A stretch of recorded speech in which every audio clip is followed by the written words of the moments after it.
అందరికీ నమస్కారం। ఈరోజు జల్పల్లి, బడంపేట, మీర్పేటలో కళ్యాణ లక్ష్మి చెక్స్ ఇవ్వడం జరిగింది। ఆడబిడ్డ పెళ్ళైతే ఆ బిడ్డకి ప్రభుత్వం తరపున సాయం చేయాలని కేసీఆర్ గారు పెద్ద మానవత్వంతో ఈ పథకాన్ని తీసుకురావడం జరిగింది। దేశంలో ప్రపంచంలో ఎక్కడ లేని విధంగా ఈ పథకాన్ని తీసుకొచ్చి ఆడబిడ్డ పెళ్ళైతుందంటే చాలు మేనమామగా ₹1,00,000 వాళ్ళ ఇంటికి పంపించిన ఘనత ఖచ్చితంగా కేసీఆర్ గారిదే। ఈ ప్రభుత్వం వచ్చిన తర్వాత కొంత ఆలస్యం జరిగింది కళ్యాణ లక్ష్మి చెక్స్ ఇవ్వడం।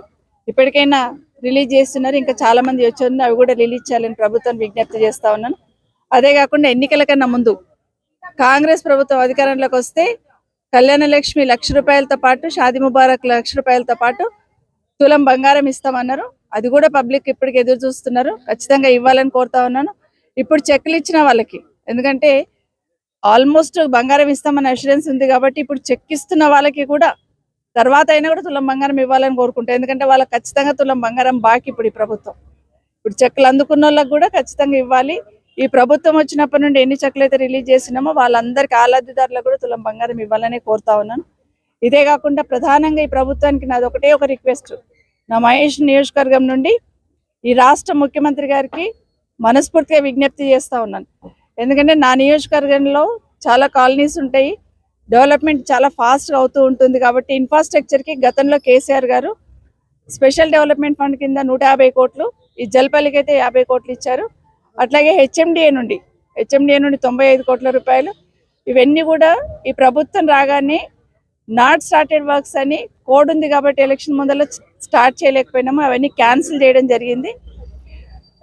జల్పల్లి మున్సిపాలిటీకి అయితే 50 కోట్లు స్పెషల్ డెవలప్మెంట్ ఫండ్, 45 కోట్లు హెచ్ఎండిఏ ఫండ్, దాంట్లో నాట్ స్టార్టెడ్ వర్క్స్ అని హెచ్ఎండిఏ ఫండ్స్ క్యాన్సిల్ చేసిండ్రు, ఎస్డిఎఫ్ అయితే మొత్తమే క్యాన్సిల్ చేసిండ్రు।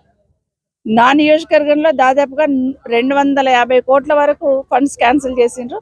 దయచేసి ముఖ్యమంత్రి గారిని, ఈ ప్రభుత్వము ప్రజల కోసమే పనిచేస్తామన్నారు, పాలనలో మార్పు చూపిస్తామన్నారు కాబట్టి మేము తీసుకొచ్చిన 250 కోట్లకి ఇంకా 250 కోట్లు కలిపి ఇస్తారనుకున్నాం।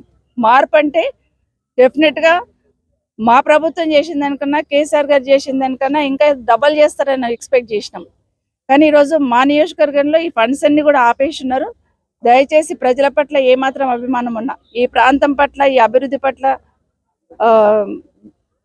బాధ్యత ఉంటే ఖచ్చితంగా ఈ నిధులు మంజూరు చేయాలని కోరుతా ఉన్నాను।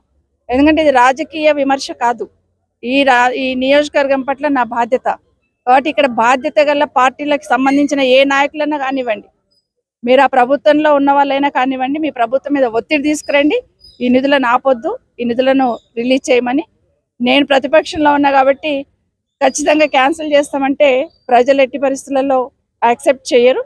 మరొకసారి ముఖ్యమంత్రి గారికి ఫండ్స్ అన్నీ కూడా హెచ్ఎండిఏ ఫండ్స్ కానీ, ఎస్డిఎఫ్ ఫండ్స్ కానీ ప్రజల అవసరాలకు, ప్రజల కోసమే పెట్టినాం, వ్యక్తిగతంగా మా పనుల కోసం కాదు కాబట్టి రాజకీయాలు పక్కన పెట్టి దయచేసి నిధులు మంజూరు చేయాలని ముఖ్యమంత్రి గారిని కోరుతా ఉన్నాను।